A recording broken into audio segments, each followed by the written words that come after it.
Hello friends, welcome to our YouTube channel.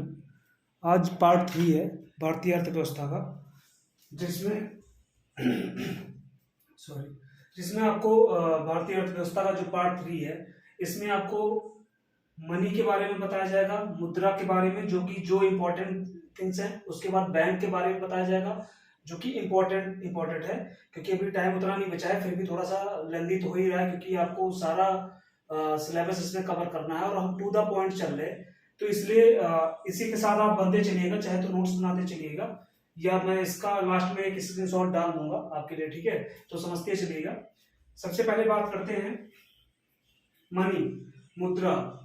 तो सबसे पहली बात आती है कि मनी है क्या। तो ये एक विनिमय का माध्यम है, एक मीडियम ऑफ एक्सचेंज है। पहले क्या होता था, बार्टर सिस्टम चलता था, मतलब कि अगर सामान के बदले सामान, ये लेन देन होता रहता था और ये गांव में अधिकतर होता था। उसके बाद फिर सामान के बदले पैसा हुआ, फिर पैसे के बदले सामान हुआ, तो ये सिस्टम आगे चलता ही चला गया। तो बस आपको इतना जानना है कि money is the medium of exchange, ये एक विनिमय का माध्यम है, ठीक है। सबसे पहले जो मुद्रा निकाली थी वो चीन ने 806 एडी में चीन ने सर्वप्रथम कागजी मुद्रा जो थी वो जारी की थी, ठीक है। कागजी मुद्रा सर्वप्रथम चीन ने 806 एडी में जारी की थी। और जो अपने यहाँ पे जो रुपया कहलाया सबसे पहले, वो शेरशाह सूरी ने 1540 से 45 के बीच में चांदी का सिक्का चलाया था, जिसको रुपया कहा था उन्होंने। तो सबसे पहले जो रुपया का जिक्र हुआ है वो शेरशाह सूरी जी के टाइम पे हुआ है, जो कि 1540 से 45 के बीच में इन्होंने चांदी के सिक्के निकाले थे, ठीक है। अब बात करते हैं इनको जारी कौन करता है। जो ये मुद्रा होती है इनको जारी करता है किसी भी देश का केंद्रीय बैंक। जैसे भारत का जो केंद्रीय बैंक है वो आरबीआई है, ठीक है। पाकिस्तान का बीओपी है, बैंक ऑफ पाकिस्तान, ठीक है। तो इसी तरह से सब हर एक देश का होता है। तो किसी भी देश का केंद्रीय बैंक जो होता है वो मुद्रा जारी करता है। अब यहाँ पे बात होती है मुद्रा का अवमूल्यन। तो सबसे पहली बात आती है अवमूल्यन क्या है। तो अवमूल्यन आपको मैं ब्रीफ में समझा देता हूं। अवमूल्यन यह होता है ना कि जैसे किसी देश के मुद्रा के प्रति अपनी जो देश की मुद्रा है उसका मूल्य जो है वो गिराना।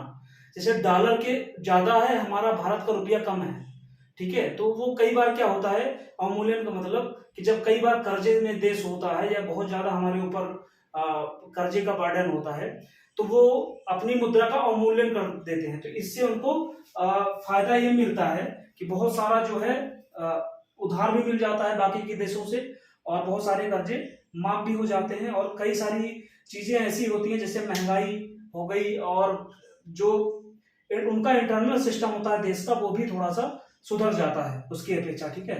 तो अभी तक भारत में 3 बार अवमूल्यन हुआ है। सबसे पहला हुआ है जो 1949 में जवाहरलाल नेहरू जी ने किया था।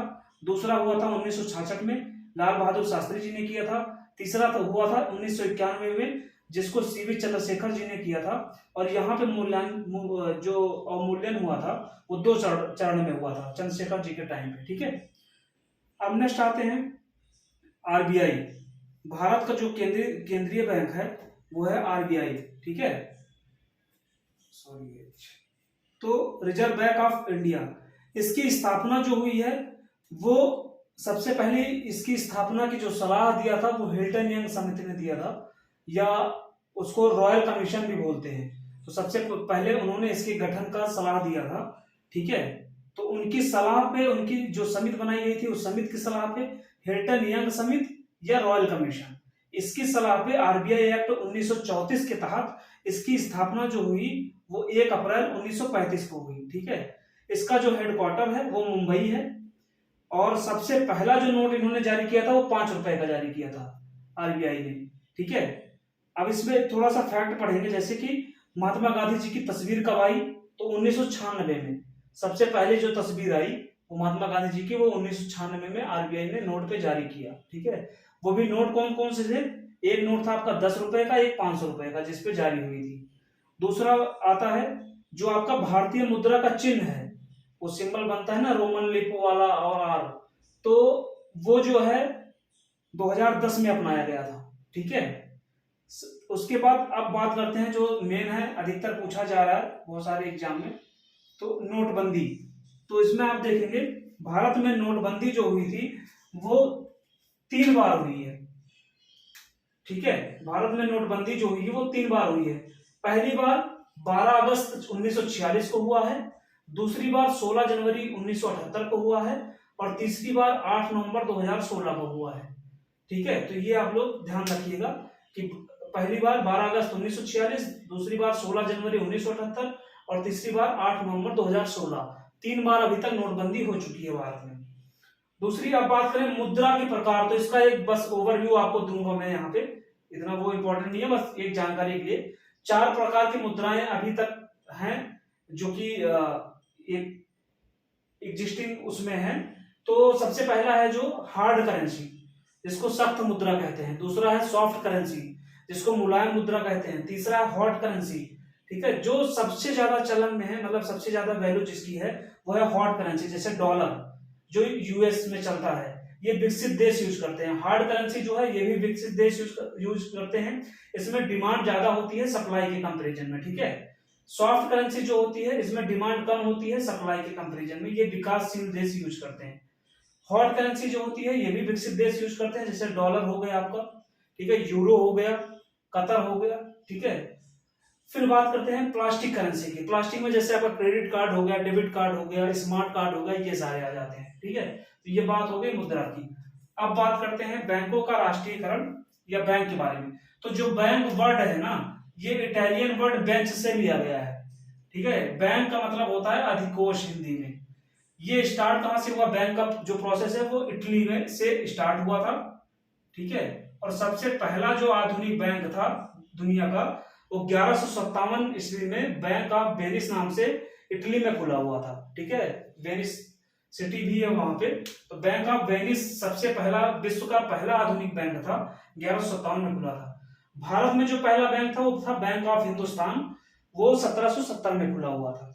दूसरा बात अगर करें एक एसबीआई की, तो ये टॉपिक बाद में देखेंगे सर। इसके बाद आप जानिए भारत का पहला बैंक तो बैंक ऑफ हिंदुस्तान है, लेकिन पहला भारतीय द्वारा संचालित बैंक, जैसे बैंक ऑफ हिंदुस्तान जो था वो भी इटली के द्वारा अलेक्जेंडर वो थे, उनके द्वारा जो है ये स्थापित किया गया था। बट जो शुद्ध भारतीयों का बैंक था, तो भारत का पहला भारतीयों द्वारा संचालित बैंक, उसमें भारतीयों का पैसा हो, भारतीयों द्वारा संचालित हो रहा हो, वो था आपका पीएनबी, पंजाब नेशनल बैंक, जिसकी स्थापना दयाल सिंह और लाला लाजपत राय जी ने की थी 1894 में। उस जब स्थापित किया था इसको, जब इस बैंक को संचालित किया था, तब इसका जो हेडक्वार्टर था वो लाहौर में था, अभी वर्तमान में नई दिल्ली में है। ठीक है, पीएनबी की। अब बात करते हैं उसी टाइम पे आपका जो ये bank of Bengal, bank of Bombay, bank of Madras, ये बने थे।